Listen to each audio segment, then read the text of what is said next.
conectado. Les doy la bienvenida nuevamente en nombre de la Secretaría de Gobernación y de nuestro titular, el maestro Rafael Cortés, director general del Instituto Nacional para el Federalismo y el Desarrollo Municipal.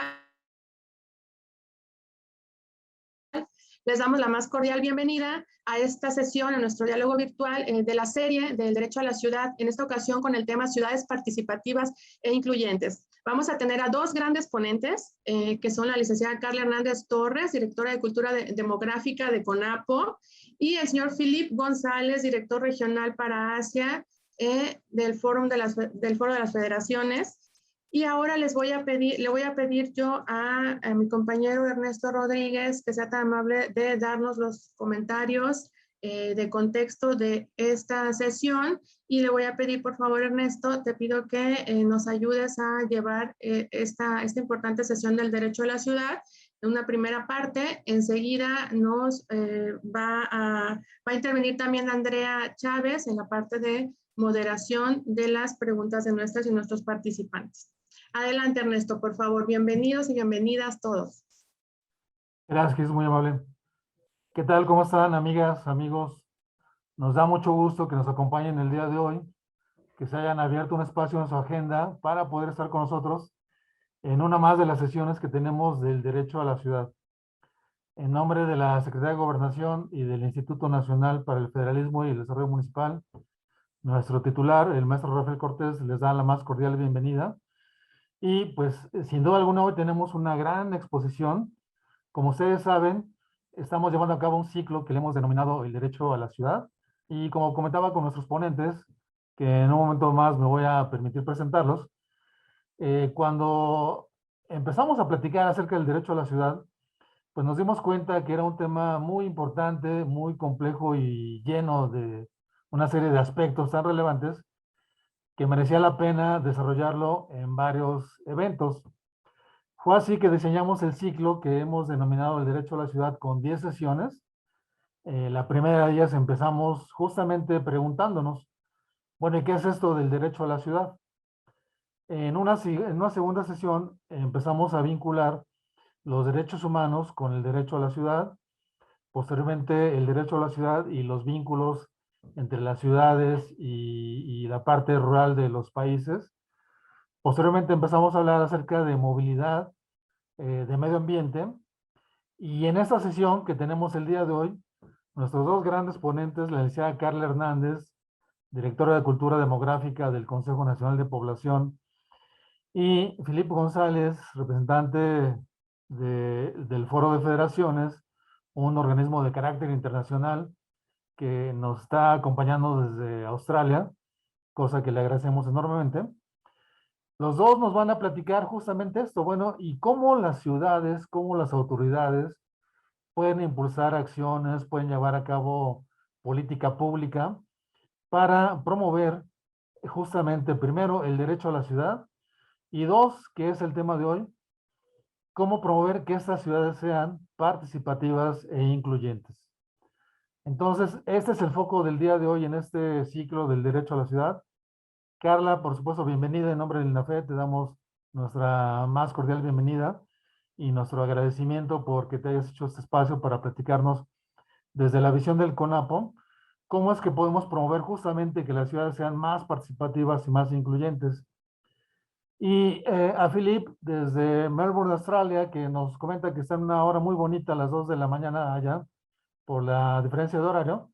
También te apreciamos, Philip, que nos compartas tu experiencia de justamente qué está haciendo el gobierno australiano y creo que también nos vas a presentar otra experiencia de Barcelona. Y que esa es, amigas, amigos, pues una gran exposición, porque justamente este valor agregado que INAFET está brindando para ustedes, con estos dos planteamientos de lujo, desde la óptica de CONAPO por un lado, y dos, esta comparativa internacional que nos va a ofrecer Philip, pues sin duda alguna puede ser muy valiosa y esperamos que sea de su agrado y también de su máximo interés. En un segundo momento vamos como ustedes saben, pues a abrir este espacio para las preguntas y respuestas. Y mi compañera Andrea Chávez, directora de Asuntos Internacionales del INAFET, nos va a coordinar justamente esta actividad. Dicho lo anterior, y si me lo permiten, vamos a dar paso a nuestra primera exposición y justamente le pediría a la licenciada Carla Hernández Torres, directora de Cultura Demográfica del Consejo Nacional de Población, el CONAPO, que pudiese tomar la palabra para hacernos esta brillante exposición. Adelante, Carla, si eres tan amable. Muchas gracias. Muy buenos días a todas y a todos. Muchísimas gracias por la invitación. Y voy a compartir mi pantalla. Por favor, díganme si ya la pueden ver. Gracias. Bien, pues miren, los cambios demográficos se miden en horizontes históricos. Me gustaría ponerles con algún contexto, un antecedente. Durante la década de los 70, la población creció a un ritmo de 3.5% anual y se duplicaba cada 20 años, como resultado de la caída de la mortalidad y el aumento en la esperanza de vida, además de la alta fecundidad. En esta misma década se fundó el Consejo Nacional de Población, cuya atribución es la de regular los fenómenos demográficos, su volumen, estructura, dinámica y distribución en el territorio nacional. La política se enfocó en desacelerar el ritmo de crecimiento poblacional y así poder orientar la migración interna. A casi 50 años de su fundación, debemos reconocer que se llegó a transformar el desarrollo poblacional y la geografía de México. Ocurrió una verdadera revolución demográfica. El ritmo de crecimiento poblacional bajó de 3.5 al 1.2% anual. La fecundidad pasó de 6 hijas o hijos por mujer a 2.05, que es el promedio que hoy tienen las mujeres. Las prioridades actuales, aquí podemos ver también una gráfica justamente por las décadas 1970, el 2020 y esta proyección al 2050. Sin duda, este contexto de pandemia que estamos viviendo va a tener algunas repercusiones y va a haber algunos cambios en estas proyecciones que ya teníamos. Nosotros tenemos algunas prioridades actualmente, justamente están en estos 3 grandes ejes: la Estrategia Nacional de Prevención del Embarazo en Adolescentes, el envejecimiento poblacional, la migración y el desplazamiento interno forzado. Voy a hacer aquí especial énfasis en esta gráfica. Sin duda, las brechas de desigualdad siguen siendo visibles, ¿no? En el caso de la fecundidad de adolescentes, la desaceleración fue menor, aunque la mayoría de las mujeres mexicanas hoy deciden cuántas hijas o hijos tener y cuándo. Durante el 2020, cada día ocurrieron más de 1,000 nacimientos de madres menores de 19 años y 8,876 nacimientos de niñas menores de 14 años. El 98% de estas niñas tienen entre 13 y 14 años. Los estados con mayor tasa de maternidad infantil son Coahuila, Chiapas, Tabasco y Guerrero. Las maternidades infantiles se vinculan con matrimonios tempranos, arreglados o por consenso, también a causa de la violencia sexual. En una mayor proporción se trata de mujeres con baja escolaridad, menores oportunidades y muchas de las cuales pertenecen a comunidades urbanas, rurales de alta o baja marginación, y muchas de ellas son hablantes de lengua indígena.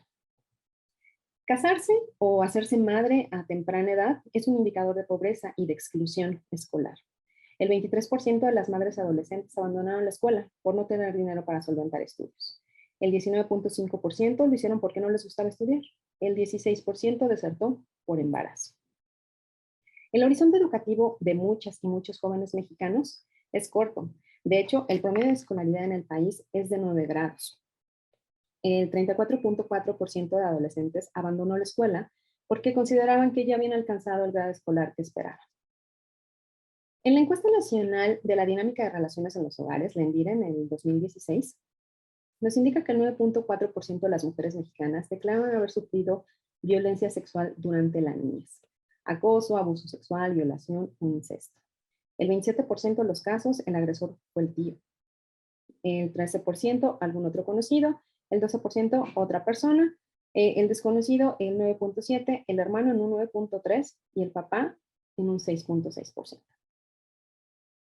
Justamente para ver todo este panorama acerca del embarazo, tanto en adolescentes como en niñas de 10 a 14 años, y con miras a reducir estas tasas y a erradicar la maternidad temprana, En esta administración se actualizó la Estrategia Nacional de Prevención del Embarazo en Adolescentes, considerando la reforma al artículo 3º constitucional, que nos mandata el impulso a la educación integral en sexualidad en todos los niveles educativos, escuelas, centros de salud, programas comunitarios y medios de comunicación. Esta estrategia es coordinada por la Secretaría General del Consejo Nacional de Población y el Secretariado Técnico está a cargo del Instituto Nacional de las Mujeres. Los objetivos de esta estrategia son hacia el 2030, que es reducir la tasa de fecundidad en adolescentes a un 50% y erradicarla en niñas de entre 10 y 14 años. Buscamos cambiar la cultura demográfica, pero justamente ahora enfocado en las nuevas generaciones, niñas, niños y adolescentes. Este cambio de mentalidades para retrasar la maternidad y la paternidad y erradicar la maternidad infantil. Por lo que dentro del marco del Grupo de Trabajo de Comunicación y Gestión de Conocimiento, en donde están todas estas instituciones que ustedes pueden ver, hemos desarrollado la campaña de comunicación en APEA, con la participación de adolescencias y juventudes mexicanas. Porque tenemos la certeza que no es posible construir mensajes dirigidos a ellas y a ellos sin tomarles en cuenta, sin escucharles de manera activa y poder implementar sus voces en acciones y en políticas públicas. El cambio cultural exige enfocarse en la autonomía de las niñas y adolescentes, la promoción de derechos sexuales y reproductivos para fortalecer relaciones con buen trato, para lograr una vida libre de toda forma de violencias, promover masculinidades positivas en los niños y en los hombres adolescentes, prevenir prácticas sexuales de riesgo por consumo de bebidas alcohólicas y sustancias psicoactivas, la doble protección, es decir, el uso del condón más algún hormonal o de barrera reversible de duración prolongada, y la interrupción legal del embarazo en las causales que las leyes lo permitan. Nuestra campaña en APEA justamente va dirigido a este cambio cultural, ¿no? Que se tiene que enfocar porque en las y los adolescentes, pues justamente en la segunda década de vida es una etapa crucial para ellas y ellos. Superarse, participar en los temas que les involucren, lograr una movilidad social. Es un momento para estudiar, para prepararse, para definir identidad y proyecto de vida a través del deporte, la cultura, el arte. Todo este proceso se tiene que acompañar del reconocimiento hacia ellas y ellos como personas sujetas de derechos. Estos derechos que también incluyen los derechos sexuales y reproductivos, el respeto a su cuerpo, a su autonomía, para que justamente favorezcan la comunicación familiar, que se les involucren en proyectos colectivos que puedan mejorar la convivencia social dentro de sus ciudades y comunidades. Durante el año pasado, la campaña en APEA estuvo dirigida justamente a la población urbana, atendiendo a todas estas necesidades que tienen ellas y ellos. La construcción de los mensajes e identidad gráfica se hizo justamente con el acompañamiento y participación activa de las adolescencias y juventudes de distintas ciudades del país. Una experiencia o una lección, una herramienta que nos deja esta pandemia es justo que podemos acortar distancias, ¿no? Estas herramientas digitales que nos empiezan a acercar a más personas cuando están en distintas ciudades, nos permitió que pudiéramos construir a la distancia, pero siempre con esta escucha, a las y los adolescentes de distintas ciudades para poder ir construyendo los mensajes. Por un lado, yo decido, ¿no? Se desarrolla justamente para adolescentes todos estos mensajes, este estilo de animación, de ilustración vibrante, con colores llamativos, que no sonara nada aburrido, que no sonara nada así como de, ay, me van a venir a leccionar, sino dar estos mensajes propositivos, información pertinente, información adecuada y con un lenguaje claro, preciso, para que las chicas y chicos puedan acercarse sin este rechazo que usualmente pudiera haber con alguna otra forma de comunicación. Por su parte, yo exijo respeto, busca sensibilizar en la prevención de la violencia sexual hacia niñas de entre 10 y 14 años. Es muy importante que resaltar que justamente esta violencia, así como lo poníamos y nos da cuenta los resultados de la encuesta que mencioné hace un momento, pues ocurren en entornos supuestamente seguros, ¿no? Como la casa, la escuela y algunos otros espacios. El confinamiento puso en manifiesto que el tema de atención hacia la prevención de violencias pues era fundamental. Aquí están algunos de los personajes que desarrollamos para el entorno urbano. Tuvieron gran aceptación entre la población objetivo. Hicimos también otras herramientas complementarias, un cuaderno con información sobre educación integral en sexualidad, métodos anticonceptivos, prevención de violencias y algunos otros materiales que estuvieron integrados dentro de este cuaderno. Se fortaleció la línea de atención que antes se llamaba Planificatel, ahora se llama Yo Decido, y damos información pertinente sobre salud sexual y reproductiva, no solamente como planificación familiar, ¿no? Tenemos que virar y tenemos que ir avanzando como el resto de otras ciudades del mundo, a mirar el tema de la anticoncepción como un tema de salud sexual y reproductiva, del cual pues todas y todos tenemos derecho, como parte de nuestros derechos humanos fundamentales. Para seguir atendiendo justamente estas necesidades de comunicación, seguir acercando información a mayor número de personas, tanto jóvenes como personas adultas, actualmente estamos desarrollando la campaña en APEA en entornos rurales e indígenas, focalizándonos en 3 grandes estados: Guerrero, Oaxaca y Chiapas. Estos 3 debido a las altas tasas de fecundidad en adolescentes que presentan y en niñas de 10 a 14 años. También se han desarrollado todos estos materiales con el acompañamiento y muchos mecanismos de participación robustecidos gracias a la experiencia que tuvimos en 2020 en el entorno urbano, en las ciudades. Decidimos también fortalecer todos estos mecanismos de participación en colaboración con Mujeres, Child Fund México, el INJUVE, el Centro Nacional de Equidad de Género y Salud Sexual y Reproductiva, con sus brigadistas que nos han estado acompañando en el diseño de esta nueva campaña. Y justamente una de las partes y uno de los componentes que nos hacían ver en la parte urbana es que no estábamos incluyendo a personas con discapacidad, ¿no? También cómo promovemos que tanto las ciudades como el acceso a los servicios de salud también estén considerados ellas y ellos, aquellas que viven con una situación de discapacidad cualquiera que ésta sea. Las herramientas complementarias que nos van a seguir acompañando estará nuestro micrositio en APEA, el micrositio Cómo le hago, Mirada Joven y por supuesto nuestra línea 800, y del cual también se está desarrollando un chat, porque también, dado los resultados que tuvimos en estos mecanismos de participación, pues las chicas y chicos de las ciudades prefieren utilizar un chat que les permita mayor privacidad, y atendiendo justamente a este llamado es que se está desarrollando un chat en colaboración con el Instituto Mexicano del Seguro Social. Y además de otro cuaderno, un cuaderno ahora de actividades en donde también las chicas y chicos puedan participar dentro de estas reflexiones que se hacen acerca de la educación integral en sexualidad. Esta estrategia pues la componemos y la estructuramos no solamente el Consejo Nacional de Población y las Mujeres, es un trabajo articulado de más de 32 instituciones, organizaciones de sociedad civil, academia, todas y todos estamos trabajando para lograr el cumplimiento de esas metas al 2030. Es muy importante destacar que este trabajo articulado y en especial que hemos hecho con INAFED, también en la capacitación del personal en territorio, es muy importante y nos estamos acercando también a este cumplimiento de otra meta, ¿no? Sensibilizar al funcionario público.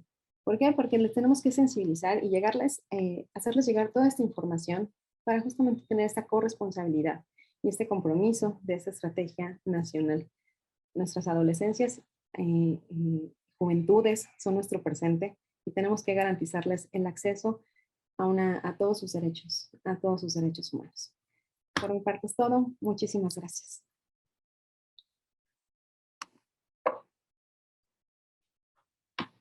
Carla, muchas gracias por tu brillante exposición. Sin duda alguna ha sido una exposición muy ejecutiva que nos ha puesto en la mira un tema que justamente se pueden hacer políticas de inclusión y de participación y inclusive dirigidas a grupos específicos de la población, como en este caso los menores, sobre todo los adolescentes, en situaciones como las que ya nos ha platicado Carla. Yo tengo un par de preguntas, Carla. La verdad es que tu intervención nos ha hecho reflexionar sobre varios aspectos.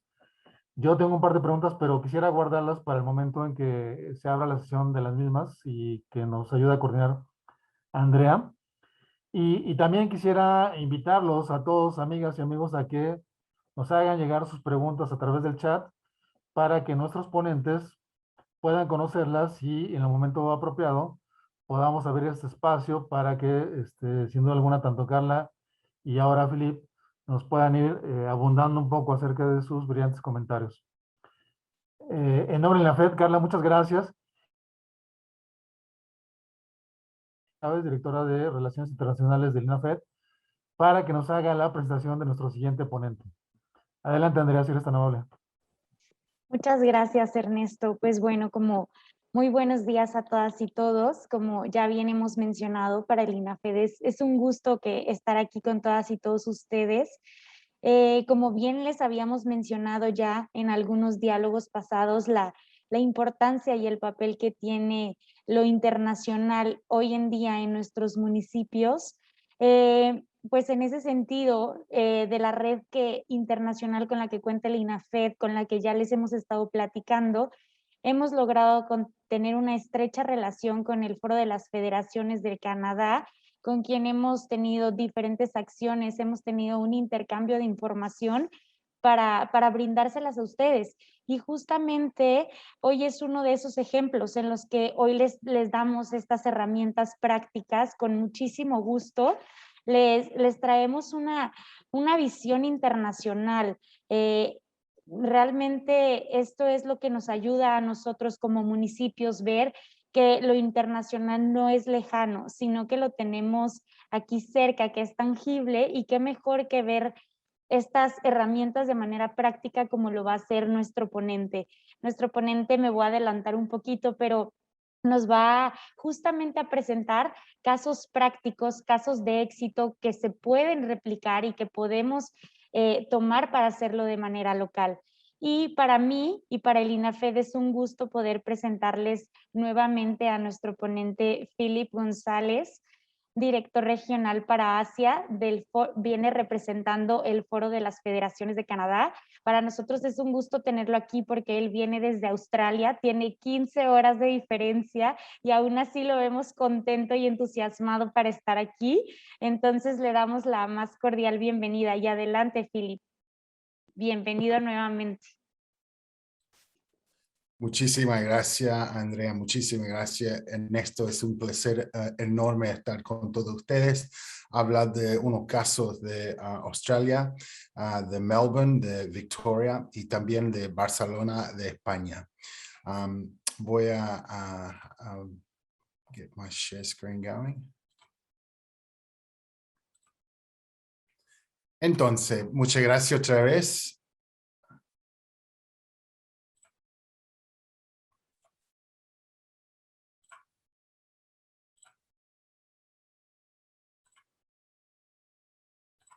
Perdón, perfecto. Buenos días. Hoy día quería presentar dos casos de estudios y dos mensajes claves. One second.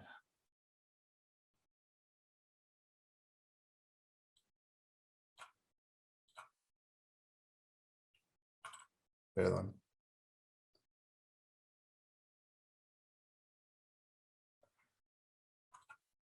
Perfecto. Entonces, dos mensajes claves. Los dos casos de estudio que vamos a hablar hoy día es construir ciudades inclusivas. Entonces, en el primer caso quería hablar de los casos de estudio ilustran acercamente para la construcción de ciudades y sociedades inclusivas. El primer caso es la historia de los indígenas de Australia y cómo el estado de Victoria y la ciudad de Melbourne están trabajando para construir una mejor ciudad inclusiva. Y el segundo caso es la historia de Barcelona, España, y cómo se están reinventando para construir una ciudad inclusiva para las mujeres. Hay dos mensajes principales. También el primero es el federalismo permite la experimentación de la política. La innovación en este camino puede ser importante para la adaptación y circunstancias cambiantes que demandan ajustes informales a través de la experimentación de política. Estados puedan liderar el camino en federaciones o sistemas multiniveles. El segundo punto, yo pienso, mejor el más importante de todos, consulta y participación política y la representación son críticos para la construcción de ciudades inclusivas. Ok, entonces quiero hablar de Australia primero y de dos ejemplos de acción en tratar de ayudar a las comunidades indígenas de Australia. Y en el screen puede mirar el país de Australia, no es tan grande como México, no sé, pero quiero hablar de esta parte de Australia, de Victoria, de Melbourne, que es una de las ciudades más sur del país y que tienes una población indígena, parece como de 20,000 people. No es tan grande, pero es una comunidad importante. Entonces, vamos a hablar un poco de los indígenas de Australia y que la comunidad indígena son los más desamparadas en toda Australia. Las indígenas australianas sufren y son últimos en la escala social y económica. Están en desventaja en materia de educación y salud. Tienen menos representación en todas las profesiones y representan un gran número en las cárceles por el uso indebido de drogas. Cerrando la brecha es la campaña para la igualdad en salud para los indígenas. En el año 2008, prometió 4.6 billones para cerrando la brecha. En inglés se llama Close the Gap, sobre las desventajas de los indígenas. En ese proceso, the Council of Australian Governments, COAG, la agencia intergubernamental más importante de Australia, se comprometió a que todos los gobiernos contarán con objetivos a largo plazo para alcanzarlos. El gobierno federal usó su poder fiscal para comprometer a la federación con esto. Un enfoque de arriba hacia abajo. Cerrando la brecha, closing the gap, significa salud, vivienda, participación temprana infantil, participación económica y servicios locales de entrega.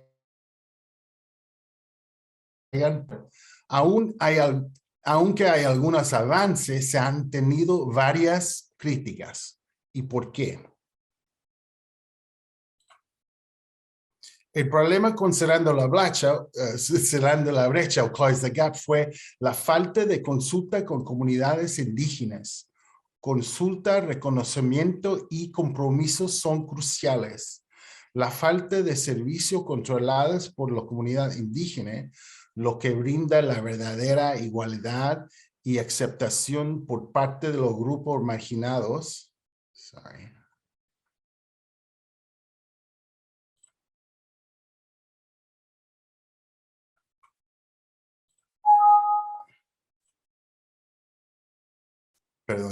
Marginados, construye un sentido real de propiedad e inclusión. Políticas sociales y de justicia fueron guiadas por hombres blancos. Políticamente es difícil para el gobierno federal tomar medidas para construir una comunidad más inclusiva para los indígenas australianos, pero ya que es una jurisdicción compartida en parte exclusiva, Victoria y Melbourne pueden liderar el país. El Estado y las ciudades se han movido a abordar este problema, ya que están en una mejor posición para liderar debates y acciones de política. Entonces, fue un cambio de política, de policy, y ahora los estados están avanzando su tenencia, pero ¿cómo? La primera evidencia encontrada fue que las normas de conductas locales eran más efectivas, usando las organizaciones de gobiernos locales y sus comunidades. Compromiso con los líderes locales indígenas han mejorado la situación para abordar los desafíos de la comunidad indígena que viven en las ciudades. ¿Qué ha cambiado? Bueno, consulta, participación política y representación. Proyectos innovadores han comenzado y serán guiados por los gobiernos estatales. Hay 3 casos que quiero hablar. El primero, el tratador indígenas con el gobierno de Victoria. El segundo, los cortes Curry.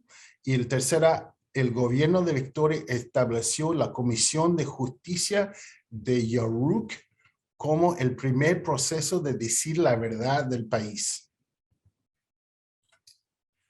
Primero, el tratado indígena tratado a nivel estatal. La Constitución australiana no menciona los indígenas australianos. Es un momento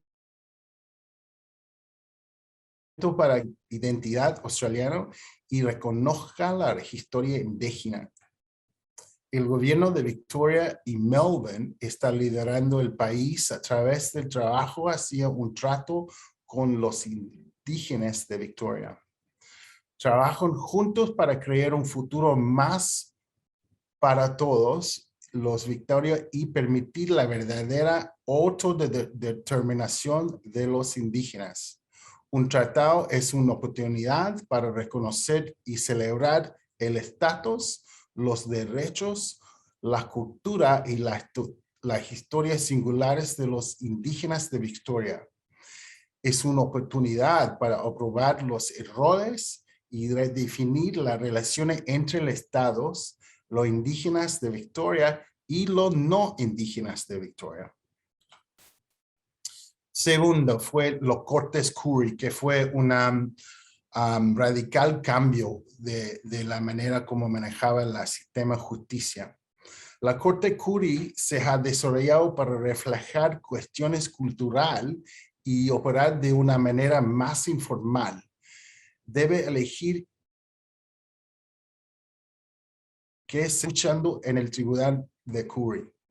En el tribunal de Curry se sentará alrededor de una mesa llamada la mesa de bar con el magistro, los ancianos indígenas, un funcionario del tribunal de Curry, el fiscal, el funcionario correccional de la comunidad, su abogado y su familia. Entonces fue un cambio de la sistema de justicia del hombre blanco, pero más como un sistema que se más indígenas. Las agencias controladas y propiedades de Curry también pueden estar presentes en la sala de tribunal para contribuir a la conversación y ofrecer apoyo. Se anima a todos a participar en una conversación sobre la sentencia, contando una historia y invitando el uso del lenguaje legal.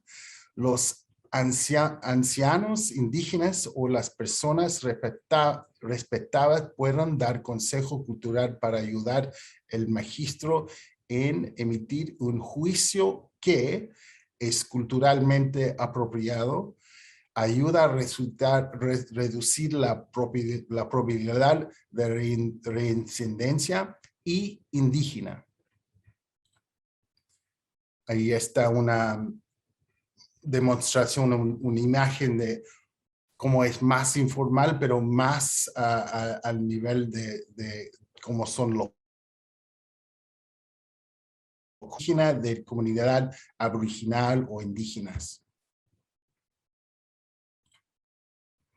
Finalmente, En el mayo del 2021, el gobierno de Victoria estableció la Comisión de Justicia de Yuruk como el primer proceso de decir la verdad del país. La Comisión de Justicia de Yuruk investigará las justicias históricas actuales cometidas contra los indígenas de Victoria desde la colonización por parte del Estado y entidades estatales en todos los ámbitos de la vida social, política y económica. La comisión deberá presentar el informe provisional al gobierno de Victoria antes del 30 de junio del año 2022 y un informe final antes del 30 de junio en el año 2024.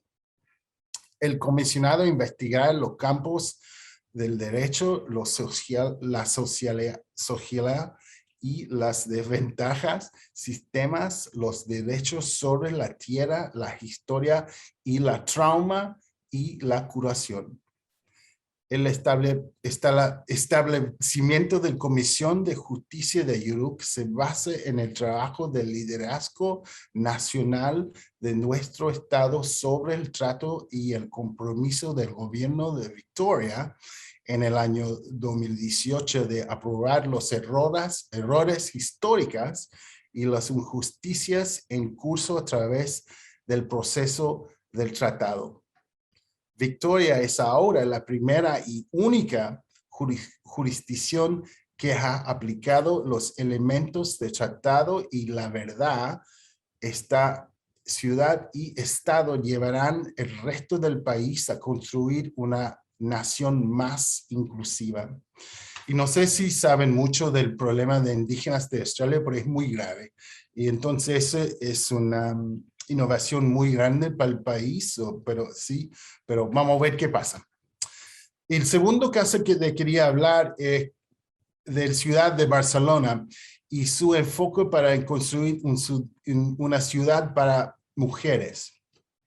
Entonces, construyendo ciudades inclusivas para mujeres, estaban pensando que las ciudades están destinadas a ser de todos y todas, pero todas las ciudades han sido diseñadas por y para hombres.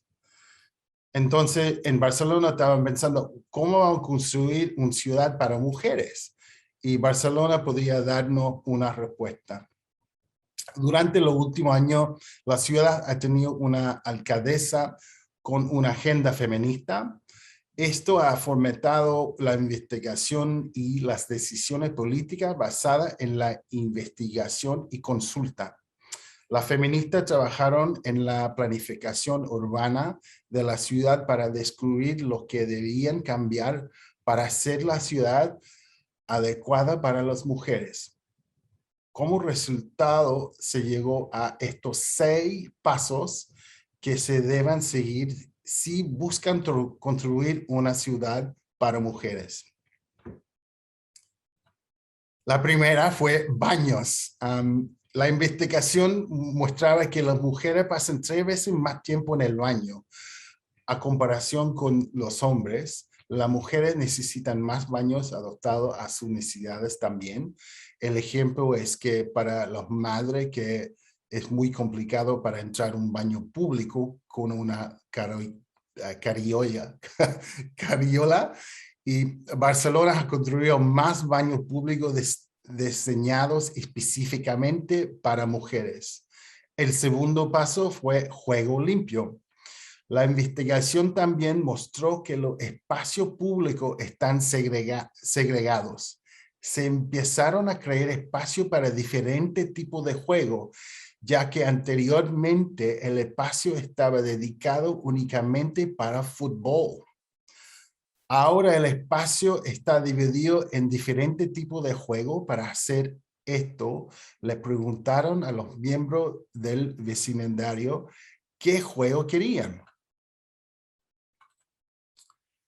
Ahí uno puede imaginar que cambiaron el diseño totalmente como había antes, los espacios para los públicos, y no sé palabra en español, but they compartmentalized different areas y abandonaron cancha de fútbol entero. Hay cancha de fútbol también, pero no solamente de fútbol.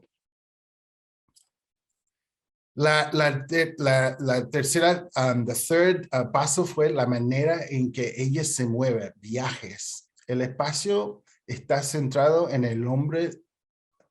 El 70% del espacio está dedicado a los coches y los hombres utilizan 70% más el coche que las mujeres. Entonces, las mujeres caminan más y usan más el transporte público. Las mujeres, en este caso, son más sustentables. Entonces, pensando en eso, estaban pensando, bueno, el 4 paso tiene que ser reducir la coche, reducir el acceso que tienen los coches. La ciudad de Barcelona creó la supermanzana, la cual recupera las calles para el uso peatonal a reducir el acceso de los coches. La superilla está formado por 9 manzanas, cerrada por la mayoría de coches. Los que ingresan solo pueden viajar a 10 kilómetros por hora. También la comunidad es consultada. Se les cuestionó qué es lo que querían que instalar en este nuevo espacio abierto. Existen planes para construir 500 más alrededor de toda la región.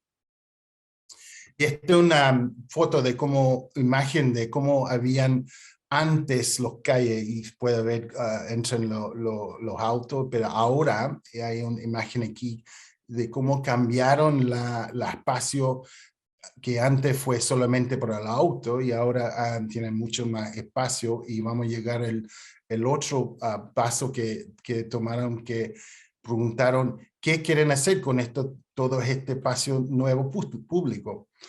Y el paso es ahora tomar un asiento. Así que fue la respuesta de la pregunta.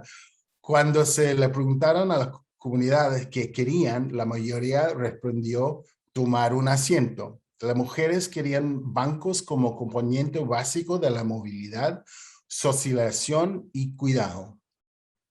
Y el 6 paso fue no significa no, no es no, la seguridad. La ciudad ha construido puestos antimachismo en diferentes lugares de la ciudad.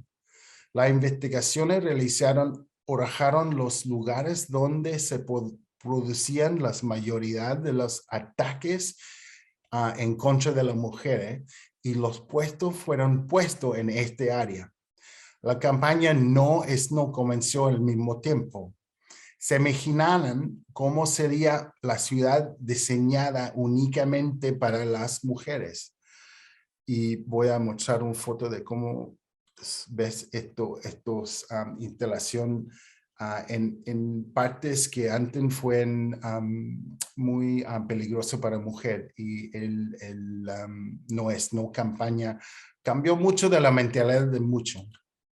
Entonces, finalmente, construyendo ciudades inclusivas, hay que van a tomar el tiempo de demostrar los resultados de estos experimentos e innovación, pero sin embargo, no queda duda de que el mejor camino hacia la construcción de ciudad inclusiva y una ciudad inclusiva comenzó con el discutiendo y consultando a las comunidades lo que querían y necesitan para poder desarrollar un conjunto plan que logren estos resultados. La inclusión se realiza cuando todas las voces son tomadas en cuenta a las horas de tomar decisiones y la consulta involucran directamente a los beneficiarios. Muchas gracias por su tiempo. Thank you very much. Thank you. Al contrario, Philip, muchas gracias por tu brillante intervención. La verdad es que después de escucharla y sumándola a la que Carla nos hizo en su momento, pues nos abre grandes ideas sobre cómo puede ser un país, un estado, una ciudad inclusiva y participativa, fomentando, bueno, diseñando primero una política pública, como la que nos mencionaba Carla en el campo de los jóvenes, y después las que nos mencionaba Philippe en dos grandes segmentos también igual de relevantes para cualquier sociedad, como son sus comunidades indígenas y las mujeres. Y que bueno, pues esto nos abre una veta de trabajo muy relevante con política pública puesta en marcha, con acciones prácticas y que también han sido puestas en marcha y que no solo buscan atender cuestiones coyunturales, sino también procesos históricos como el que sin duda alguna se veía en el caso de los indígenas de Australia. Hay una serie de preguntas y la verdad es que les agradezco a ambos, tanto a Carla como a Philip, que nos pudiesen ir preparando sus comentarios para una serie de preguntas que tenemos en el chat, a las cuales le pediría a mi compañera Andrea que pudiese dar paso para ir abriendo la charla en ese segmento. Andrea, si eres tan amable. Claro que sí, con todo gusto, Ernesto. En este momento he identificado dos preguntas. Nuestra primera pregunta va enfocada para la presentación de nuestra ponente Carla y es la siguiente. Nos pregunta Carlos Carrillo. Buen día, nuestro municipio ocupó hace varios años el primer lugar en embarazos de niñas menores de 18 años. ¿Qué programas preventivos nos recomiendan traer a nuestro municipio desde la sociedad civil?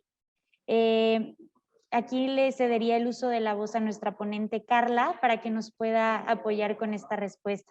Adelante, Carla.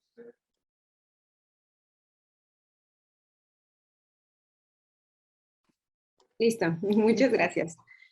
Gracias, Carlos, por la pregunta. Pues sí, justamente la campaña de comunicación que ya estamos desarrollando, la verdad es que ya estamos a pocos días de empezar a implementarla. Va a estar disponible, va a estar también disponible para ustedes, para que ustedes puedan apropiarse de esta herramienta de comunicación, también del cuaderno de actividades, que ustedes puedan también imprimir estos materiales y distribuirlos en su municipio. Todos estos materiales van a estar disponibles de manera editable, para que ustedes puedan ponerle la identidad del municipio y justamente apropiarse de todas estas herramientas que estamos haciendo de la estrategia nacional y llevar un solo mensaje, ¿no? El mensaje no debía cambiar, el mensaje es el mismo, pero cada entidad, cada institución, cada municipio tenemos que hacer lo que nos toca, ¿no? Y lo que nos toca es atender a las adolescencias y juventudes en materia de prevención, no solamente del embarazo, sino también de las violencias, ¿no? En muchos municipios está justificado porque es usos y costumbres. Los usos y costumbres se terminan cuando son violatorios de derechos humanos, ¿no? Sobre todo en las niñas. ¿Cómo hacemos para fortalecer estos instrumentos y garantizarles el derecho a las niñas de vivir libres de toda forma de violencias, a desarrollarse de manera plena y a ser madres, o madres a los chicos también, en el momento que quieran? Es opcional, ¿no? Que vean esta maternidad no como un fin, no como algo que tengan que hacer, sino empezar a hacer este cambio en las mentalidades, este cambio de paradigma y de cómo les miramos desde el principio a las personas adultas y cómo también les estamos replicando algunos modelos que ya están anquilosados y que pertenecen a estos usos y costumbres que históricamente han violado derechos humanos. Entonces, todos estos materiales van a estar a disposición. INAFED, al ser gran aliado dentro también de esta estrategia, pues van a tener acceso y a través de ellos les podemos hacer llegar las ligas con los materiales para que puedan ustedes implementar esta campaña y algunas otras herramientas que ustedes consideren que puedan adecuarse y algunas otras en las que les podemos también dar asesoría y alguna ruta para que las puedan implementar. Muchas gracias, Carla. Gracias por tu respuesta. Y en este momento logré identificar otra pregunta que también va enfocada para tu tema y te agradecería mucho si nos apoyas con la respuesta. Y Jesús Felipe Millán nos pregunta, ¿hay una guía o compendio interinstitucional de varias dependencias para la prevención en general de los adolescentes?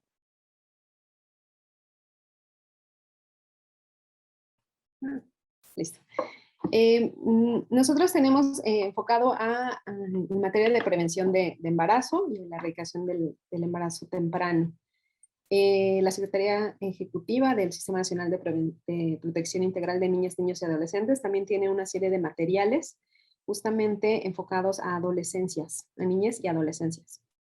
Ellos también deben tener bastantes materiales tanto de consulta como de participación, mecanismos que han hecho y algunas otras experiencias. Información también les podemos acercar el contacto de las y los colegas de CIPINA.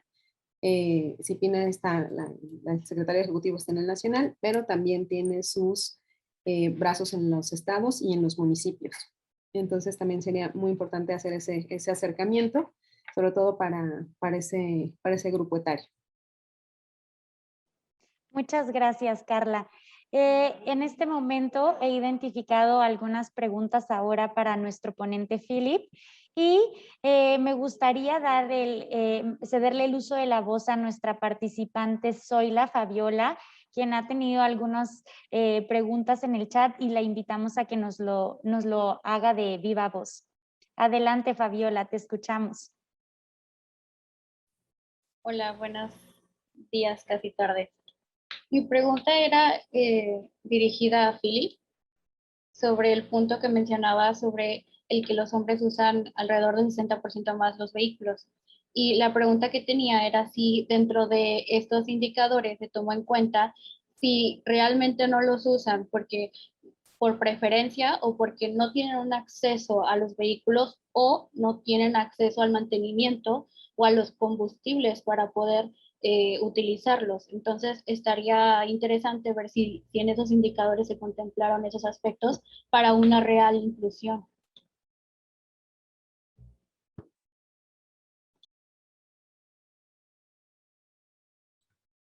Muchas gracias, Yola. En los estudios descubrieron que los hombres usan los autos 70% más que las mujeres por su trabajo y también por su manera de caminar o no caminar, perdón, para llegar a su lugar. La diferencia fue en mujeres, para las mujeres era preferible por ellos a caminar o usar transporte público. En los estudios yo no noté que preguntaron por qué, pero solamente la cuestión era qué es su preferencia. Puede ser mejor razones económicas, a mejor razones para distancia, no sé realmente, pero el resultado es que los hombres solamente usan los vehículos más, 60% más que las mujeres, que es un número enorme. Si lo piensa, es que es bastante más grande que lo usan las mujeres. Muchas gracias, Philip. Y en este momento he identificado otra pregunta por parte nuevamente de nuestro participante Jesús Felipe Millán, quien nos pregunta, ¿la modificación de infraestructura para una ciudad inclusiva, cómo se toma la decisión? ¿Se consulta directamente a la ciudadanía mediante un voto o es una simple encuesta?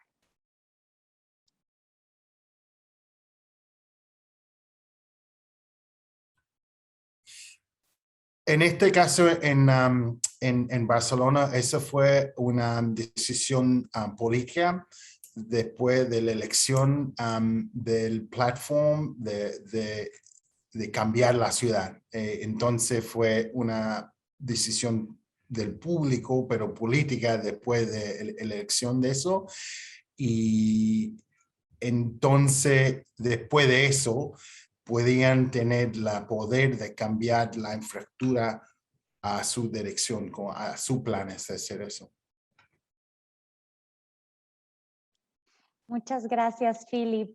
En este momento no he identificado alguna otra pregunta, pero me gustaría dar lectura a algunos comentarios que hemos identificado, tanto vía Facebook como en nuestro chat de aquí de Zoom.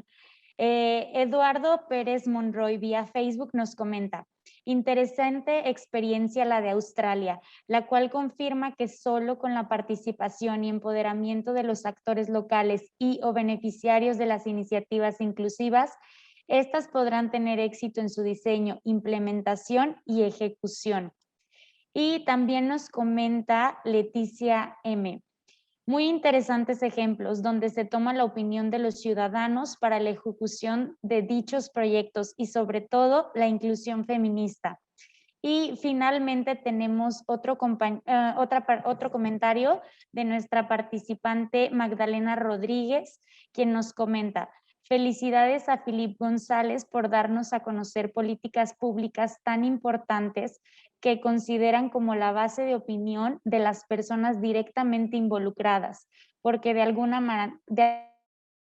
manera garantizan su éxito. Yo considero que realmente hemos coincidido en estos comentarios en donde nos has mostrado esta parte, Philip, en la que el ser escuchados como ciudadanos es importante porque están las necesidades, pero al mismo tiempo el proyecto gira en torno en cuanto a estas necesidades y sobre todo pues realmente que los ciudadanos y la población somos quienes estamos involucrados y esa es una parte clave. Entonces agradecemos también esta parte de ampliar nuestra visión y darnos estas herramientas que son prácticas, que pueden ser replicables y que en cierta forma amplían nuestra visión para darnos cuenta qué podemos empezar a hacer para poder cambiar y tener una ciudad inclusiva. En este momento no identifico otro comentario, pero me gustaría cederle el uso de la voz a mi compañero Ernesto. Adelante, Ernesto. Gracias, Andrea, muy gentil. Yo quisiera aprovechar la presencia de nuestros grandes ponentes para poder seguir este diálogo. Y mientras alguien más de ustedes en el auditorio se anima a hacernos una pregunta, un comentario, ya sea a través del chat o de viva voz, a mí me gustaría hacer un par de comentarios, primero hacia Carla, si me lo permites, Carla, y después hacia Philip también, si de la misma manera me lo permites. Y un poquito en aras del tiempo, los haría de corrido, Carla. Mi primera pregunta es, Carla, ¿seguimos contando con un bono demográfico? Y dos, a veces en la experiencia que uno tiene en el diseño de la política pública, se quedan muchas experiencias en el tintero o quizás para nuevas aplicaciones, nuevos diseños de política pública. Solo me gustaría como reforzar algunas ideas que manifestaste durante tu exposición, Carla.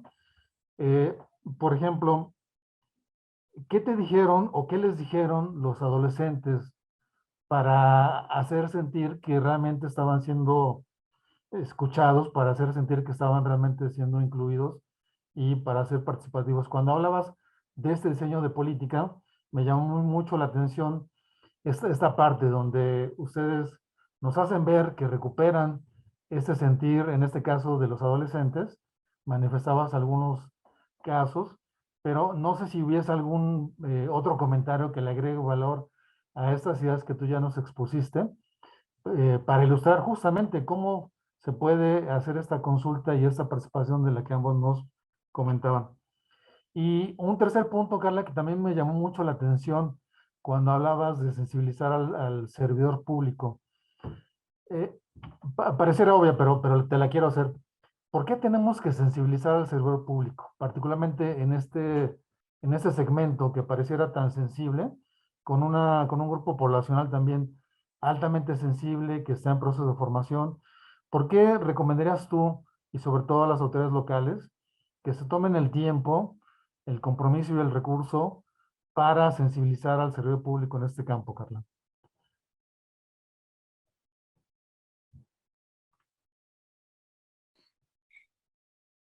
Listo, muchas gracias. Pues justo empiezo por la última pregunta. Es fundamental que estemos sensibilizadas y sensibles todos, porque todas y todos somos parte y somos responsables, ¿no? de garantizar esta garantía de derechos de niñas, niños, adolescentes, ¿no? De verles como personas sujetas de derechos, ¿no? Dejar de minimizarles porque son menores de edad. Lo único menor que tienen es justo la edad, pero tienen derecho a la participación activa desde el momento en el que nacen, ¿no? Tal como lo dicta la Ley General de Derechos de Niñas, Niños y Adolescentes, ¿no? El catálogo de derechos que hay en esta ley, en la manera en la que los tenemos que garantizar, no solamente en la familia como parte del Estado, el Estado en este conjunto con las instituciones y todo el aparato que tiene detrás, ¿no? Cómo se conforman, cómo nos vamos conformando y articulando, ¿no? A todas las instituciones nos tocan las niñas, niños y adolescentes. No son estas personas que son el futuro de nuestro México, no son el presente, ¿no? Y en la medida en la que les garanticemos sus derechos y les dotemos de todas estas oportunidades, que tengamos una ciudad y unos espacios incluyentes en donde sean tomados en cuenta todos estos temas que les competen, ¿no? O sea, no podemos partir de hacer algún cambio, así como lo mencionaba Philip, ¿no? Estos cambios que hay en las ciudades, sin partir de sus opiniones. Finalmente, ellas y ellos serán quienes ocupen estos espacios y saben qué espacios necesitan, cuáles son los espacios que requieren para su pleno desarrollo, ¿no? Esta garantía que les tenemos que dar, ¿no? De que se desarrollen de manera libre, que tengan acceso a la educación, a los servicios de salud, que les tengamos que garantizar y mirarlos como esto, como lo que son personas sujetas de derechos. Eso es muy importante que lo veamos no solamente desde dentro de la familia, sino en las instituciones. Y como personas servidoras públicas, pues tenemos este compromiso. El servicio público así lo dice, ¿no? O sea, tenemos que estar comprometidas con las ciudadanas y ciudadanos de este país. Trabajamos para garantizarles los derechos a todas y a todos, ¿no? Dependiendo del ámbito de nuestra del ámbito de nuestras competencias en nuestras distintas instituciones, ¿no? ¿Qué es lo que tenemos que trabajar y cómo tenemos que estar sensibilizados? También en el tema de género, lenguaje incluyente. También es muy importante que el funcionario público lo sepa, ¿no? Que partamos de pisos mínimos en respecto con esta perspectiva de derechos humanos, de género, esta pertinencia, la interculturalidad, que también es muy importante. Cómo les empezamos a formar en este sentido a las personas servidoras públicas que atienden, que tienen un servicio directamente con la población, que también es muy importante, esta sensibilización que tienen que tener. Quien está también haciendo trabajo de escritorio, también lo debe saber. Es fundamental. Considero que esta sensibilización, esta formación, que nosotros pues ya estamos, en el caso de INAFED, pues que ya comenzamos, ¿no? Y que vamos ahí estado por estado y cómo vamos a ir avanzando, de manera que todo el país lo podamos permear, podamos estar con este lenguaje, ¿no? Este lenguaje que va con esta perspectiva de derechos humanos y en función al respeto de esto, ¿no? Y los derechos sexuales y reproductivos fundamentalmente como parte de estos derechos humanos, ¿no? De ahí la relevancia, ¿no?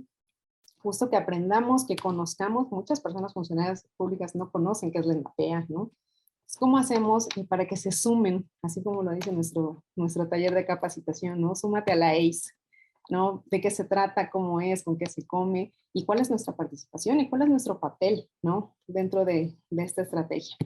Como funcionarias y funcionarios públicos nos toca, por supuesto que nos toca, impulsar estas estrategias nacionales que van en beneficio, en este caso, de niñas, niños y adolescentes, ¿no? Es por ello que considero que es relevante, ¿no? Y fundamental que podamos tener este acercamiento y esta formación, todos estos procesos de aprendizaje, ¿no? Y además justamente en el camino, ¿no? No solamente las personas que están haciendo la formación se dedican a enseñar. No, estos diálogos en los que participan, en donde no hay respuestas correctas e incorrectas, en donde justamente este diálogo nos permite poder intercambiar y crecer, ¿no? Irnos construyendo, ¿no? Hay veces que hay que deconstruir muchas cosas que tenemos y estos paradigmas que nos hicieron creer, ¿no? La nalgada al tiempo, por ejemplo, ¿no? Este método de crianza violento que está normalizado, ¿no? Y no debiera ser, ¿no? Es violatorio de derechos. ¿Cómo empezamos a cambiar esta mirada? Es decir, no podemos aprender y podemos enseñarle a una niña o un niño a través del golpe, ¿no? El golpe enseña muchas cosas, pero no disciplina. Entonces, ¿cómo empezamos a mirar y a cambiar estos pensamientos que tenemos respecto a la niñez y adolescencia? ¿Y cómo lo hacemos? No solamente desde casa, sino empezamos a permear en todo el entorno, ¿no? Desde el funcionario público empezamos a recibir todas estas capacitaciones, talleres, inducciones, todo, y también lo llevamos a casa, ¿no? Y cómo empezamos a replicar, a multiplicar, y creo que de esta manera vamos sumándonos, ¿no? A esta mirada y esta perspectiva de derechos que justamente nos mandata, ¿no? Y que ha estado muy señalado en esta administración, ¿no? Y que lo encuentro, pues sí, necesario. Con respecto a lo que me preguntabas de la participación, fueron ejercicios de participación, fueron grupos focales muy diversos. Había chicas, chicos de ciudad, de municipios, unos fueron virtuales, otros presenciales, y fueron reveladores, ¿no? Sin duda, este intercambio, esta escucha de todo lo que dijeron fue muy importante, ¿no? A chicas y chicos de municipios que nos daban cuenta de, por ejemplo, el acceso a Internet, ¿no? Que para ellos era fundamental. Y ahora justo en pandemia, pues no tenemos acceso y entonces tenemos que ir al kiosco y en el kiosco hay una antena y ahí nos conectamos, ¿no? Cómo buscaron espacios y cómo fueron ante autoridades municipales a decir, a ver, no tengo espacio, no tengo servicio de Internet, ¿cómo voy a tomar la clase? ¿No? Y se organizaron en colectivos, hicieron como muchísimas cosas en comunidad, construyendo el tema de violencias también. Hicieron algunos talleres para prevención de violencias en mujeres, que también fue una experiencia muy, muy buena verla. Eso lo hicimos en Oaxaca. También tuvimos algunos talleres presenciales justamente en Oaxaca, chicas, chicos del municipio de Magdalena, que también estuvieron ahí apoyándonos. Y la manera justa en la que nos dicen cuáles son esas necesidades. No hay filtro, no hay de, ay, lo voy a acomodar. No. Fueron muy, muy, muy sinceras y sinceros. Nos dijeron qué era lo que necesitaban. Había veces que no había servicios de salud, lo dijeron, ¿no? El tema de salud menstrual, a las chicas les importaba mucho. Respondiendo a ese llamado y esa solicitud, se hizo un calendario menstrual dentro de la Subdirección de Educación en Población. Nancy Lombardini lideró, junto con Child Found México, el proceso editorial de este calendario. Entonces, ¿cómo vamos respondiendo? No nada más nos quedamos con la escucha de, ay, bueno, sí, lo voy a anotar, ¿no?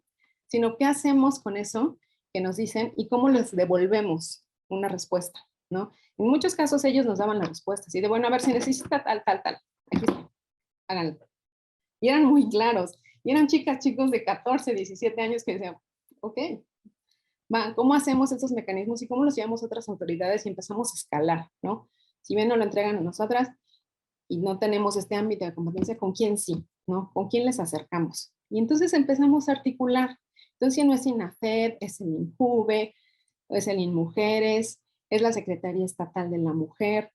¿Cómo les empezamos a ir articulando y a tejer más fino todas estas redes que ya existen, pero que es que justamente vayamos atando hilos, ¿no? Justamente para seguir ayudando y colaborando en todas estas ideas y estos proyectos que necesitan un empuje, que necesitan presupuesto, que necesitan un espacio en el cual se puedan desarrollar. Y con respecto a lo que me decías de ¿cuál fue la otra pregunta? La primera. Del volumen, ¿no? Del volumen poblacional. Justamente yo les decía que pues esto a 50 años de distancia, ¿no? Esta revolución demográfica, ¿no? Ahora en vez de ser 150 millones, se logró tener una meta de volumen de 100 millones de personas, ¿no? Al inicio del siglo XXI. Es decir, este ritmo de crecimiento que bajó al 1% anual, hace que hayamos alcanzado ya una tasa de reemplazo, ¿no? Justamente la mínima para que no descienda el volumen de la población. Ahí el tema de la fecundidad, de la tasa de desaceleración de crecimiento en adolescentes, pues es menor, ¿no? Pero ese ya obedece como a otras particularidades. En general es eso. Muchas gracias. No, al contrario, Carla, y nos sigues abriendo varias inquietudes. Y fíjate, ese otro gran reto que ahorita terminas reiterando, que también el erradicar el embarazo en niñas menores, ¿no? Que es otro gran reto de nuestro país. Pero no quiero abusar porque veo que tenemos dos participantes que quieren participar de viva voz. ¿Así es, Andrea? No sé si quieras brindarles la voz. Por ahí vi que Lida, creo que Lida quiere tomar la palabra. Claro que sí, Ernesto, con todo gusto. Sí, en este momento, bueno, hemos identificado algunas preguntas, pero antes vamos a cederle el uso de la voz a nuestra compañera Lida Ruiz del Instituto de la Mujer, quien quiere hacernos algún comentario. Adelante, Lida, la escuchamos.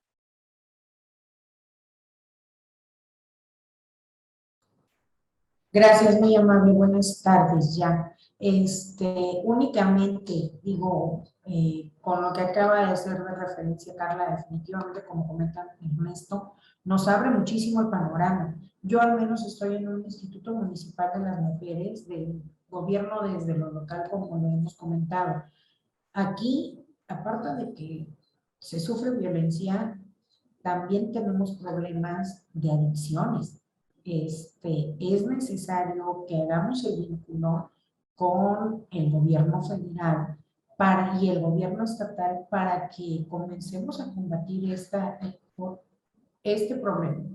problema que tenemos definitivamente. Es necesario también que nos den la vinculación o que nos llenen la vinculación de quienes tienen el programa de adicciones, y también tenemos índices altos en cuanto a embarazos, ¿sí?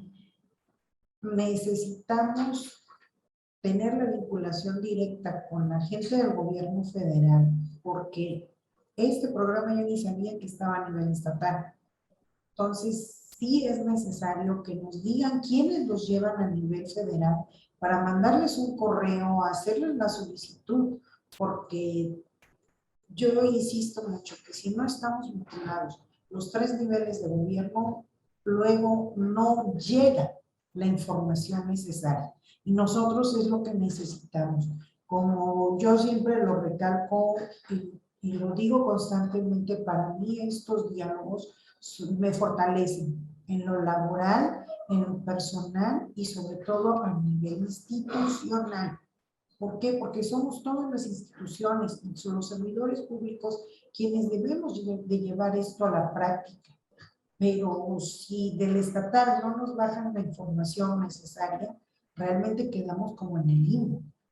Muchísimas gracias, Carla, de veras que al igual que Philip, excelentes ponencias, pero cuenten con nosotros en lo que podamos ayudarles, pero también dennos las herramientas para que nosotros podamos hacer nuestro trabajo como debemos, como servidores públicos que somos, ¿no?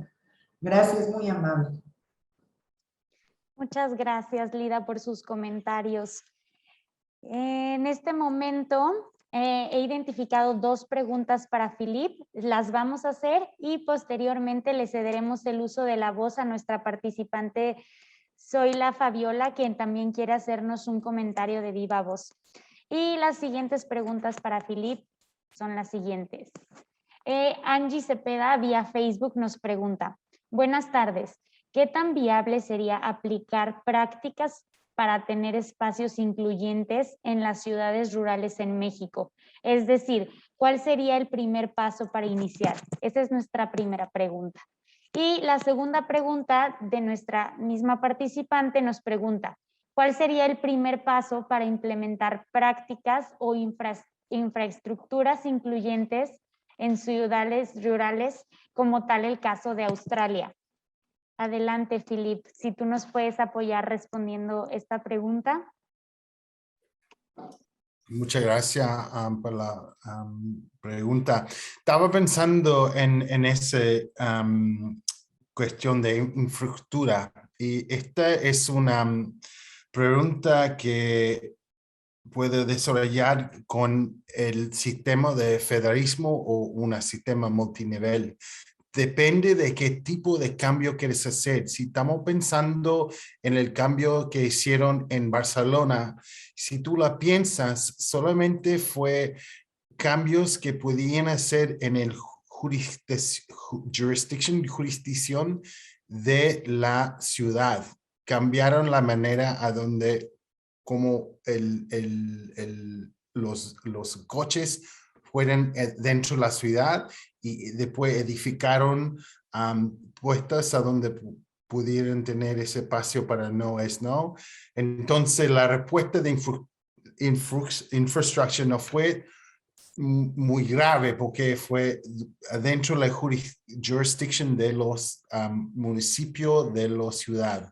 Esa es una respuesta. ¿Cómo puede ser el primer paso? Es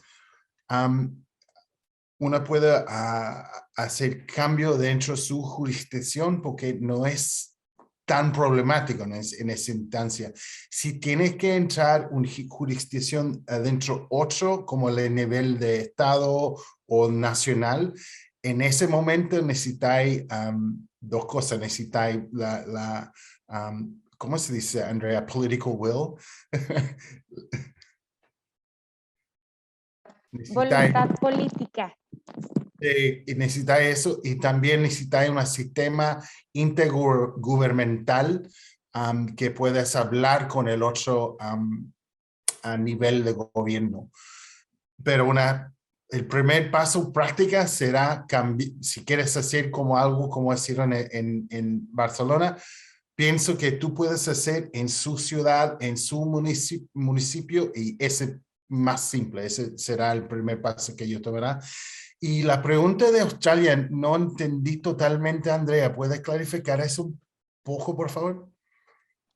Sí, dame un segundo, pero realmente, Philip, era la misma pregunta en el mismo sentido, que cómo era el primer paso para la infraestructura. Entonces, creo que nos has respondido cuál fue el primer paso con los pequeños cambios y con los grandes cambios en cuanto a la infraestructura, y se contestaron las dos preguntas porque eran realmente muy similares. Entonces, agradecemos mucho tu respuesta y a continuación, ahora sí, vamos a cederle el uso de la voz a nuestra participante, Zoila Fabiola, quien quiere hacernos un comentario. Adelante, Zoila, te escuchamos. Gracias.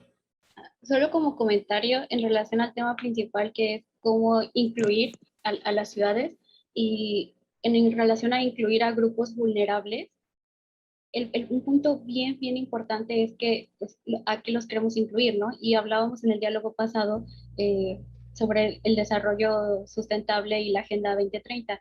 Y precisamente como incluirlos a una sustentabilidad real podría ser como imaginarnos una mesa, ¿no? De cuatro patas. Entonces, esa mesa tiene que tener como cuatro ejes principales, si no, no es un proyecto sustentable que puede incluir a la población. Uno de esos ejes sería que sea ambientalmente viable, ¿verdad? Pero también que sea económicamente viable para las personas, porque de repente vemos opciones que son sustentables o aparentemente amigables con el medio ambiente, pero cuestan 10 veces más y no son accesibles a la población, ¿no?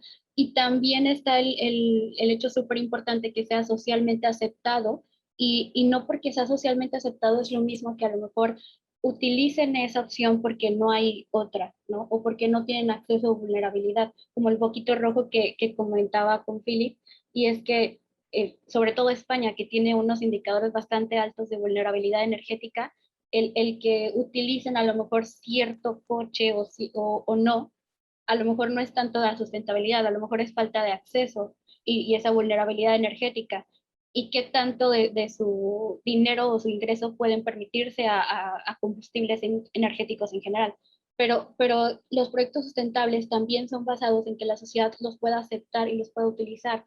Y otro aspecto súper importante, y que me encantó el punto que mencionaba Carla Hernández sobre la sensibilidad de los servidores públicos, es que si no hay un respaldo institucional, si no hay un enfoque o unas políticas públicas que lo apoyen, que lo fomenten, que lo permiten, que lo respalden y que brinden acceso a ello, pues nuestra mesa va a cojear, ¿no? Entonces, creo que algo que nos podríamos imaginar para esta inclusión sustentable de todos los grupos vulnerables es cuidar el eje ambiental, cuidar el eje económico, cuidar el eje social y cuidar el eje institucional, que creo que a veces lo dejamos a un lado y pensamos que son orgánicos cuando sí es necesario un respaldo institucional y políticas públicas que lo permitan.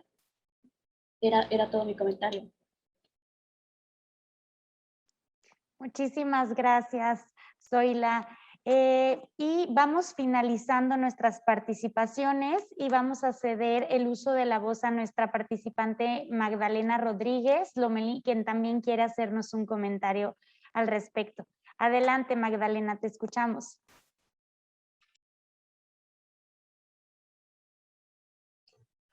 Sí, gracias. Gracias. Más que una participación, bueno, mis felicitaciones a los dos expositores y al grupo en sí por la participación.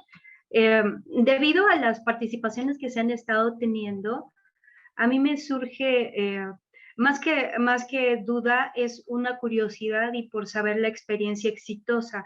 Y sería como una pregunta para los dos ponentes. Sería, en su experiencia y respecto del tema que tratan, que si bien yo entiendo que todos los servidores públicos debemos de estar informados de los mecanismos de coordinación, de los mecanismos existentes que hay en los temas que nos toca de acuerdo a nuestras funciones, en su experiencia y dentro del ámbito de lo que están presentando, ¿cuál sería el mecanismo o el instrumento que consideran más exitoso para lograr esa coordinación tanto de gobierno con la ciudadanía como para lograr la implementación de políticas? En el INAFED se llevan a cabo bastantes diálogos donde se ha tratado de vincular mucho la información del INEGI para la implementación de políticas públicas y por supuesto también el Plan Nacional de Desarrollo. Sin embargo, respecto a los temas que ustedes presentan que no propiamente son como muy cotidianos en los municipios, ¿cuál sería ese instrumento o ese mecanismo más exitoso de coordinación?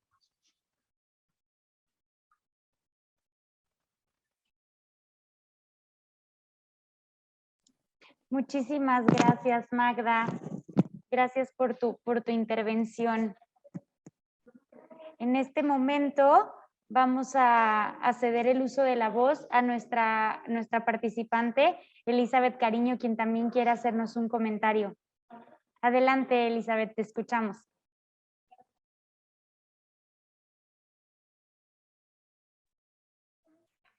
Hola, buenas tardes a todas y todos. Y antes que nada, pues felicitar a ambos ponentes por su excelente presentación.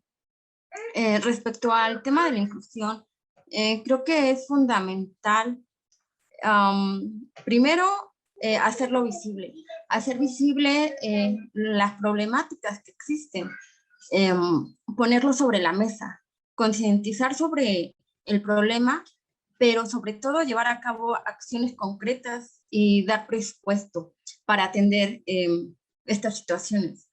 Es fundamental.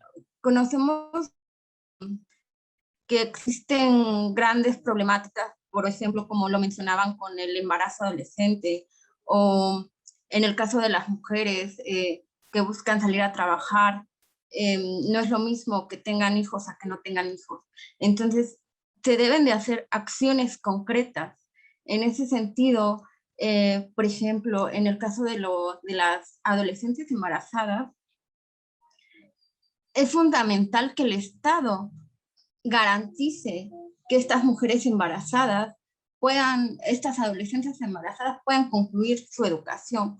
¿Cómo? Pues estableciendo guarderías y que realmente esas madres sepan que sus hijos van a estar bien cuidados en esas guarderías. Entonces hay que llevar a cabo acciones concretas, irnos ya a esas acciones. Lo vuelvo a mencionar, fueron excelentes presentaciones y es fundamental ponerlo sobre la mesa. ¿Sería cuánto?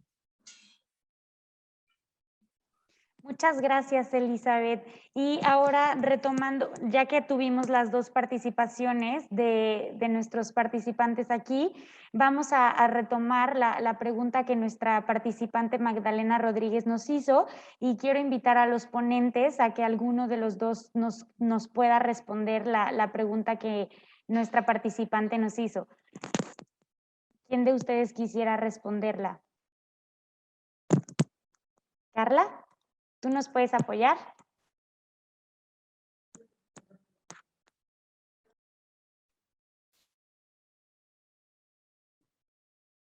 Adelante, Carla, te escuchamos. Muchas gracias. Muchas gracias.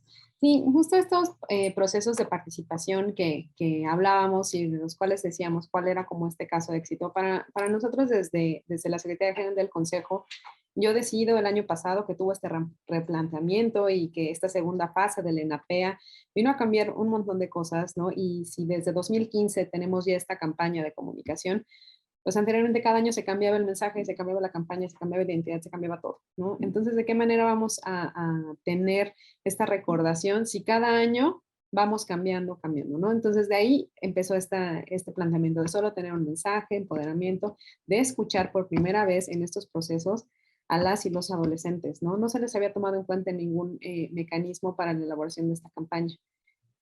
Para nosotras sí resulta fundamental. Yo anteriormente estaba en CIPINA, entonces traía también como este encargo, esta encomienda de seguir fortaleciendo la participación, la inclusión de las voces de niñez y adolescencias, ¿no? De nuestro país, y ahora también de las juventudes, ¿no? En nuestro país viven muchas adolescencias, ¿no? No es una sola, ¿no? Dependiendo de cada estado, de cada municipio, de cada ciudad, obedecen a factores bien distintos. ¿Y cómo entonces hacemos que en este la misma chica de Sonora, que la adolescente de Chiapas, que la de Tabasco, ¿no? Y cómo empiezan a encontrar algunos puntos en los que sí coinciden, otros en los que no, y dicen, no, yo no me siento identificado, así no nos vestimos aquí. Y son mexicanos y mexicanas, ¿no? Pero viven en distintas ciudades. Entonces, ¿cómo empiezan a cambiar y cómo les podemos acercar esa información y esos mensajes de manera homogénea en esta generalidad, sin que nadie se sienta excluido, sin que nadie se sienta señalado de, ay, no, yo no fui tomado en cuenta? No, en esta construcción de los personajes, incluso crearon estas historias. Los personajes tienen nombres de las mismas chicas y chicos que estuvieron en este proceso de participación, para que sintieran esta apropiación, ¿no? Y no sintieran que era una cosa impuesta, ¿no? De repente, si ven que alguna campaña huele a gobierno, es, ay, no, aburrido. No, no quiero, no, me van a querer aleccionar. Y no, el tema no es ese, el tema es acercarles información de manera muy clara, ¿no? Con un lenguaje ciudadano en el que no estemos usando tecnicismos y en cosas que nada más entendamos las personas adultas. Borrarnos esa mirada adultocéntrica que solemos tener y a la que caemos de manera muy frecuente y decir, no, a ver, vamos a darle esta voz y cómo lo dirías tú, ¿no? Este empoderamiento, el yo decido, ¿no? Como mi cuerpo, mi espacio, mi territorio, ¿no? Mis decisiones, ¿no? ¿Cómo hacemos que permear este mensaje?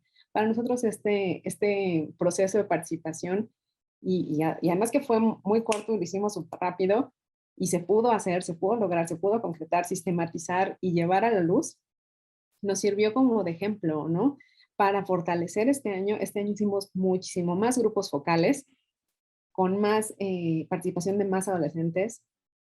Incluso fuimos a territorio, porque en territorio además la experiencia es totalmente distinta. Ya cuando bajó un poco el semáforo a amarillo, pudimos tener con todas las medidas 10 personas nada más en el salón, y pudimos estar con niños de 10 a 14, que también es muy interesante escucharles estas preocupaciones que tenían sobre el matrimonio de niñas, ¿no? Dicen, es que casaron a mi amiguita y tiene 10 años y la casaron con un hombre de 30, ¿no? Entonces ellas dicen, yo ya no quiero que vuelva a pasar, o yo no quiero que a mi hermana le pase, ¿no? Porque a mi prima ya le pasó, ¿no? Entonces, ¿cómo generan comunidad? Y cómo para ellas y ellos es bien importante, ¿no? Su comunidad, y cómo se integran y cómo devuelven algo a la comunidad, ¿no? En el caso de las adolescentes, decían, bueno, sí, tenemos que promover estos servicios, la salud menstrual, el proyecto de vida, y que el proyecto de vida no solamente se reduce a ir a la universidad, ¿no?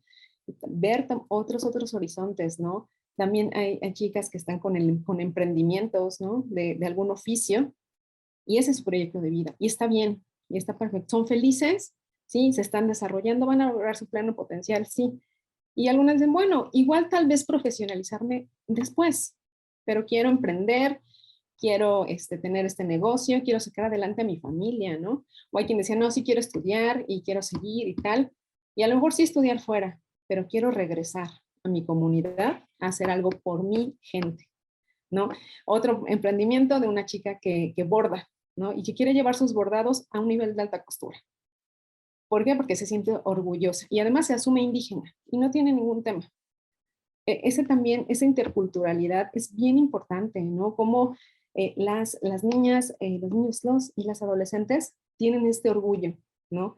De sentirse identificados y asumirse como indígenas, ¿no? Y no hay como este tema, ¿no? Y la interculturalidad que estamos también incorporando a todos estos mensajes. Para nosotros 2020 fue una gran lección, pero sin embargo el 2021 llegó a arrasarnos, ¿no? Con todo lo que teníamos planeado, con todo lo que teníamos medio vislumbrado, la verdad superaron nuestras expectativas, se han hecho muchas más cosas, en la construcción de personajes también participaron las chicas y chicos ya con unas historias muy largas de cómo se ven ellas y ellos reflejados, ¿no? Y que es lo que queremos, que se sientan identificadas e identificados, que no sea algo lejano, ¿no?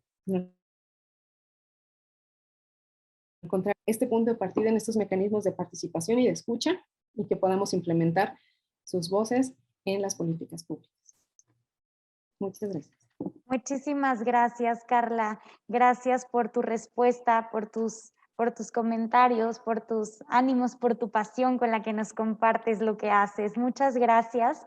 En este momento tenemos muchos comentarios, agradecemos sus comentarios, sus preguntas, tenemos el tiempo encima, pero a continuación le voy a ceder el uso de la voz a mi compañera Gisela Márquez, subcoordinadora del INAFED, quien tiene algunos comentarios para nosotros. Adelante, Gisela. Muchas gracias, Andrea. Voy a ser muy breve. Primero que nada, pues felicitar, ¿no?, las extraordinarias ponencias que hemos tenido hoy en voz de representantes de CONAPO y del Foro de las Federaciones. Muchísimas felicidades por todo este conocimiento, esta expertise que nos transmiten. Y yo quisiera aprovechar también para comentarles a todas y todos en este tema tan relevante que estamos hablando y que involucra a niñas, niños, adolescentes y a nuestras juventudes, que precisamente en INAFED estamos teniendo en esta administración vínculos y alianzas estratégicas con instituciones de primer nivel de todo el gobierno federal, y otra de ellas, además de nuestro aliado CONAPO, con quien estamos colaborando para impulsar la ENAPEA, como ya bien se mencionó, pues también tenemos una colaboración muy activa con INJUVE, con el Instituto Mexicano de la Juventud. Y aprovecho para comentarles que en próximas fechas, ya el 2 de septiembre, vamos a llevar a cabo un foro en colaboración con INJUVE, donde se hablará sobre la Jornada Nacional de la Juventud. Entonces, para que lo tengan en cuenta, porque en todos los ayuntamientos queremos llegar también a funcionarias y funcionarios que están en este rango de edad que INJUVE determina como jóvenes, ¿no?, que es de 12 a 29 años, si no me equivoco, pero nosotros decimos, bueno, un poquito más, un poquito arribita, ¿no? Se vale. En todos los ayuntamientos queremos llegar a todas estas funcionarias y funcionarios que pueden hacer la diferencia. Entonces, les invitamos a que lo tengan muy en cuenta para escucharles, para conocer sus propuestas, y donde se va a dar a conocer también todas las acciones que se están llevando a cabo en pro de la juventud, de las juventudes de México, con todos estos temas que pueden coadyuvar a mejorar condiciones de vida, a erradicar violencia, a erradicar los embarazos en menores, a llevarnos a una sociedad donde haya igualdad sustantiva, con equidad de género. En este sentido, pues invitarles a que nos participen con nosotros también en este foro y en todas las acciones que estamos realizando. Y pues estamos muy contentas ya terminando y contentos terminando este gran foro que hemos tenido el día de hoy. Y ahí me gustaría pues dar el uso de la voz a Ernesto para que nos haga unos comentarios finales de este gran foro, y también, Philip, invitarte, digo, Carla también, por supuesto, invitarles a unos que nos hagan el honor de darnos unos comentarios finales para cerrar este magnífico foro del día de hoy. Muchísimas gracias a todas y todos, y te escuchamos ahora, Ernesto. Gracias, Gisela. Pues bien, amigos, vamos cerrando. No quisiera extenderme, a pesar de que la temática ha dado para mucho. Y vaya temas que tocamos hoy, ¿no? Quizás debimos haber empezado también con la pregunta que en algún momento nos hizo Zoila: ¿a qué los queremos incluir? ¿No? Y creo, amigos, amigas, comentario, que tanto Carla como Philip pues, nos hablaron justamente de este tema, centrándonos en los adolescentes, indígenas y mujeres, segmentos de la población fundamentales para cualquier sociedad. Yo quisiera agradecer en nombre del instituto, agradecer en nombre del maestro Cortés la intervención tanto de Carla como de Philip, y apreciar los comentarios que también nos hicieron nuestros participantes en el de viva voz y tanto en el chat. Por supuesto, cuenten ustedes también con las presentaciones que les haremos llegar a todas aquellas personas que se hayan registrado en esta conferencia. Y yo quisiera, antes ya de ceder la palabra para que nos cierren, para que nos hagan el honor de cerrar desde su trinchera, tanto Carla como Philip, reiterar este agradecimiento, reiterar nuestra invitación a que se sumen al resto de las acciones que vamos a tener en el curso del año. Vean ustedes cómo está, amigos, cómo esta plática, este diálogo, pues nos da pauta justamente para vincularnos con otro gran tema que tendremos próximamente, y pues que en el cual seguiremos abordando el tema fundamental relacionado con la juventud.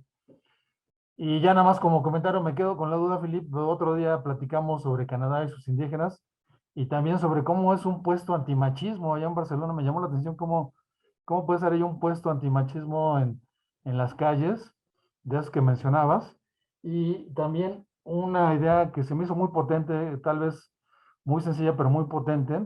Señalabas al inicio de tu intervención que el federalismo da la pauta o permite hacer la experimentación en las políticas. Pero lo apunto solamente para dejarlo ahí para próximos diálogos, y más bien quisiera pedirles nuevamente el honor, que nos hagan el honor Carla y Philip de cerrar esta magnífica sesión. Adelante, Carla, si eres tan amable.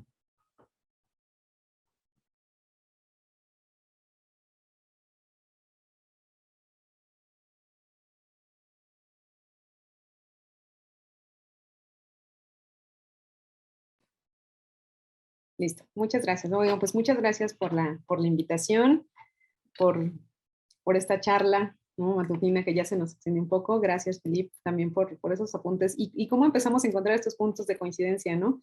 La población indígena una prioridad, acá también, ¿no? Cómo atendemos a la población adolescente, indígena y afrodescendiente que tenemos en nuestro país, ¿no? Entonces, aun y cuando las latitudes son totalmente opuestas, estamos en la misma, y eso es grato, porque entonces estamos justamente al nivel de Australia, ¿no? Estamos pensando en estas mismas, con ese mismo nivel, y me parece que eso resalta justamente para México, ¿no? Que estamos subiendo y dándole importancia y relevancia a lo que realmente la tiene.